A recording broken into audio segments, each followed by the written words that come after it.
ત્યારે રાજકોટ શહેરના ward number 1ના મુખ્ય વિસ્તારમાં જે મહાનગરપાલિકાના એક્શન પ્લાન તેમજ કોર્પોરેટર અને ધારાસભ્યની ગ્રાન્ટમાંથી વિકાસ કામોનું લોકાર્પણ કરવામાં આવ્યું છે।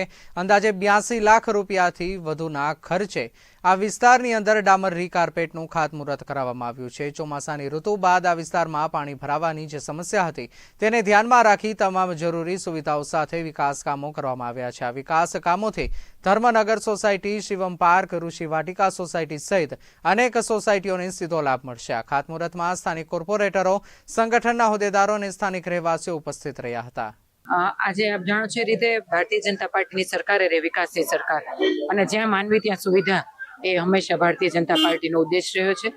એ અનુલક્ષીને આ વોર્ડ નંબર 1નો જે મુખ્ય વિસ્તાર એટલે કે ધર્મનગર વિસ્તારમાં અત્યારે રાજકોટ મહાનગરપાલિકાનો એક્શન પ્લાન અને તમામ કોર્પોરેટરશ્રીઓ અને ધારાસભ્યશ્રીઓને ગ્રાન્ટમાંથી સમગ્ર વિસ્તારમાં ડામર રીકાર્પેટનું અંદાજિત 82 લાખથી પણ વધારે કામોનું, વિકાસ કામોનું અત્યારે લોકાર્પણ કરવામાં આવ્યું છે।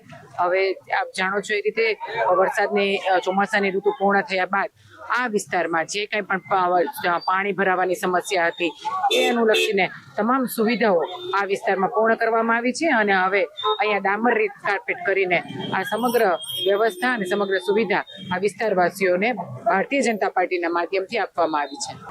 ધર્મનગર એરિયા એટલે કે આ મુખ્ય એરિયા વોર્ડ નંબર 1નો છે એની તમામ શેરીઓ અને મેઇન રોડ આ બધા જ વિસ્તારોને આમાં સાંકળી લેવામાં આવ્યા છે અને ખૂબ મોટો એક્શન પ્લાનના માધ્યમથી ખૂબ સરસ વિકાસનું કામ અહીંયા ભારતીય જનતા પાર્ટીના શાસકો દ્વારા કરવામાં આવ્યું છે।